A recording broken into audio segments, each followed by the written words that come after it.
Halo anak-anak, selamat pagi, berkah dalam, masih semangat ya? Hari ini anak-anak sudah berdoa belum? Jangan lupa berdoa, mengucap syukur atas hari ini dan karena anak-anak masih diberi kesehatan. Nah, hari ini kita akan melanjutkan pembelajaran tema E. Sudah siap ya?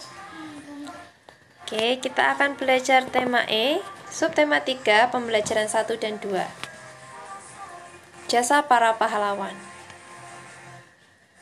Dalam pembelajaran hari ini, setelah belajar, anak-anak nanti akan mengetahui dan bisa menjelaskan serta menyebutkan sejarah kerajaan Buddha serta kerajaan-kerajaan bercorak Buddha di Indonesia. Selain itu, nanti anak-anak juga akan belajar tentang simbol sila keempat Pancasila serta sikap-sikap yang mencerminkan sila keempat Pancasila. Sudah siap ya? Ya, kita langsung masuk ke materinya. Nah, masuknya agama Buddha di Indonesia masuk di Jawa sekitar abad ke-5 Masehi, yaitu pada tahun 423, Biksu Gunawarman datang ke Jawa untuk menyebarluaskan agama Buddha.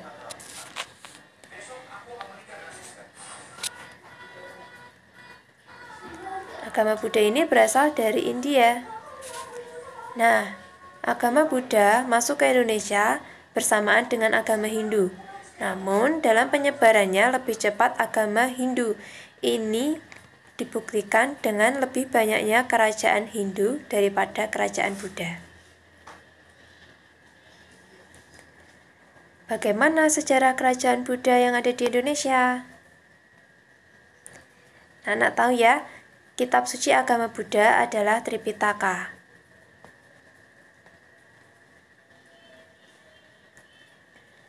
Nah, inti ajaran agama Buddha itu adalah tentang Dharma.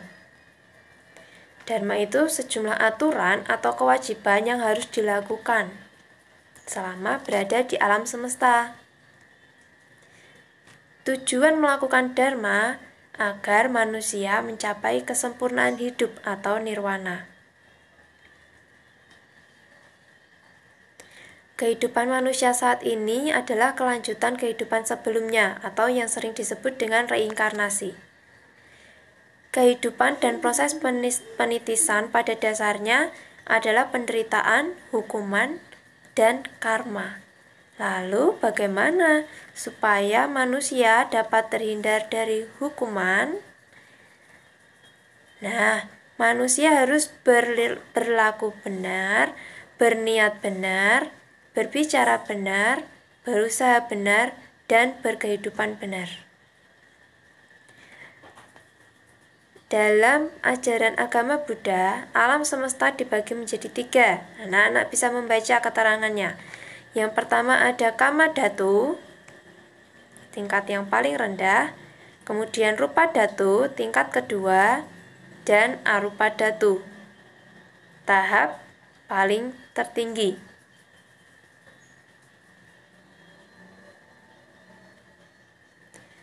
Tokoh agama Buddha yaitu Siddhartha Gautama atau Sang Buddha Gautama.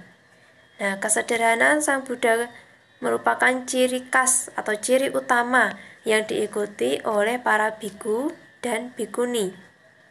Para biku dan bikuni ini hanya boleh membawa 3 benda, yaitu mangkuk untuk makan, jarum untuk menjahit, dan pisau untuk mencukur rambut. Apa saja kerajaan bercorak Buddha yang ada di Indonesia? Ada Kerajaan Kalingga, Kerajaan Mataram Buddha, dan Kerajaan Sriwijaya. Kita masuk ke Kerajaan Kalingga. Pertama, Kerajaan Kalingga atau Holing. Berdiri pada abad 6 Masehi di Jawa Tengah. Dipimpin oleh Ratu Sima. Nah, menurut catatan Ising, tahun 664, Kerajaan Kalingga menerjemahkan buku suci agama Buddha Hinaya, dan usahanya itu dibantu oleh pendeta yang bernama Janabhadra. Dengan demikian, agama Buddha Holing beraliran Hinayana. Selanjutnya kita ke Kerajaan Sriwijaya.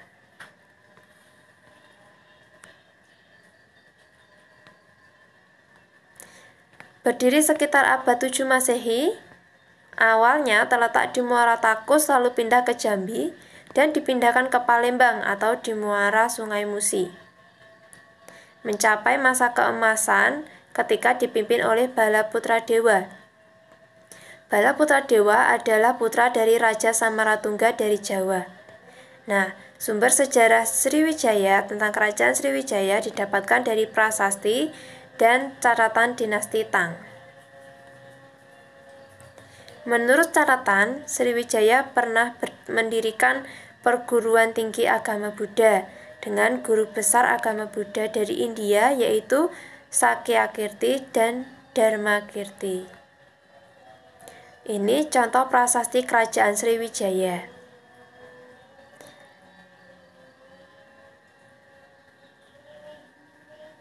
Nah, Sriwijaya itu sebagai kerajaan maritim. Kenapa? Karena letaknya sangat strategis, berhadapan dengan Selat Malaka dan Selat Sunda. Nah, karena letaknya tersebut, maka kerajaan Sriwijaya merupakan jalur pelayaran internasional. Wilayah kekuasaannya mencapai seluruh Pulau Sumatera, Semenanjung Malaka, Belitung, sebagian Kalimantan Barat, Jawa Barat, dan sebagian Jawa Tengah. Kerajaan Sriwijaya ini menjadi kerajaan nasional pertama atau negara nasional pertama di Indonesia. Sriwijaya sebagai kerajaan maritim.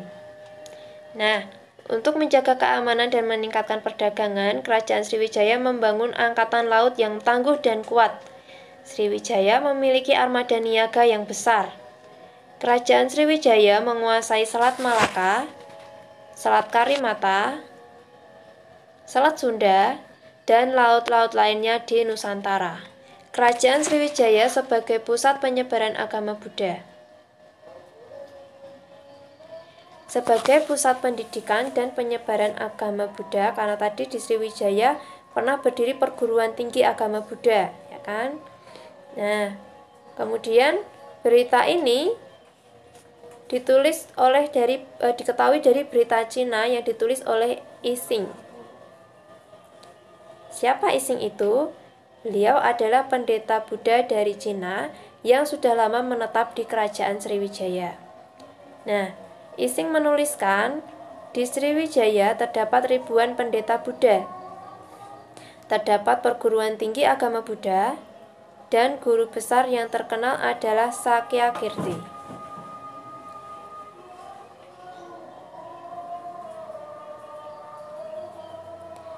Tapi kemudian kerajaan Sriwijaya ini mengalami kemunduran.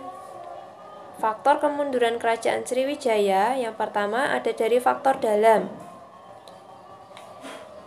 Palembang menjadi pusat kerajaan semakin jauh dari pantai. Jadi ketika kerajaan Sriwijaya ini dipindahkan ke Palembang, kerajaannya jadi jauh dari pantai. Faktor politik. Sriwijaya yang lemah tidak dapat mengontrol daerah kekuasaannya, sehingga banyak yang melepaskan diri. Kerajaan-kerajaan yang ikut dengan Sriwijaya mulai melepaskan diri. Faktor ekonomi. Karena jauh dari pantai, maka kapal-kapal dagang enggan sehingga pemasukan pajak tidak ada. Yang keempat dari faktor militer. Kerajaan Sriwijaya diserang oleh Dharmawangsa dari Singosari dan Kolamandala dari Majapahit. Selanjutnya Kerajaan Mataram Buddha. Kerajaan Mataram Buddha pada mulanya merupakan kerajaan Hindu. Namun sejak dinasti Sailendra memerintah, Mataram berubah menjadi kerajaan bercorak Buddha.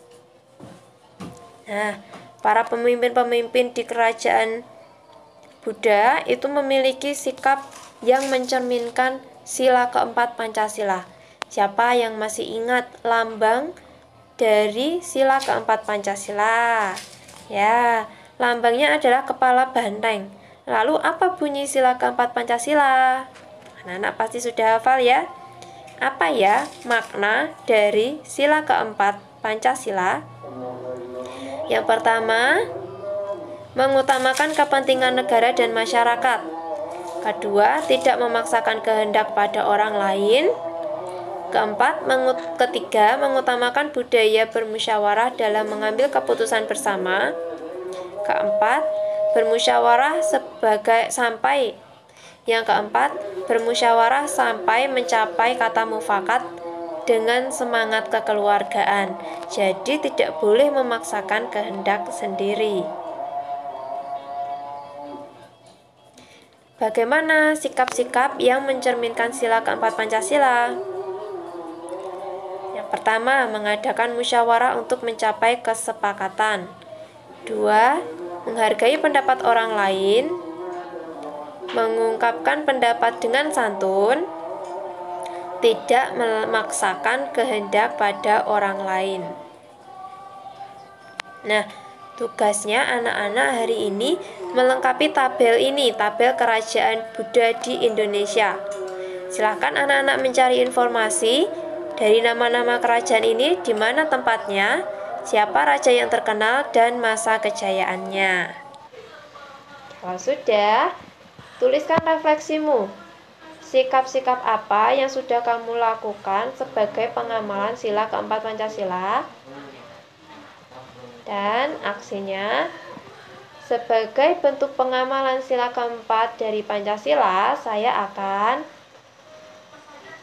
Oke, pembelajaran hari ini sudah selesai. Terima kasih anak-anak sudah belajar dengan baik.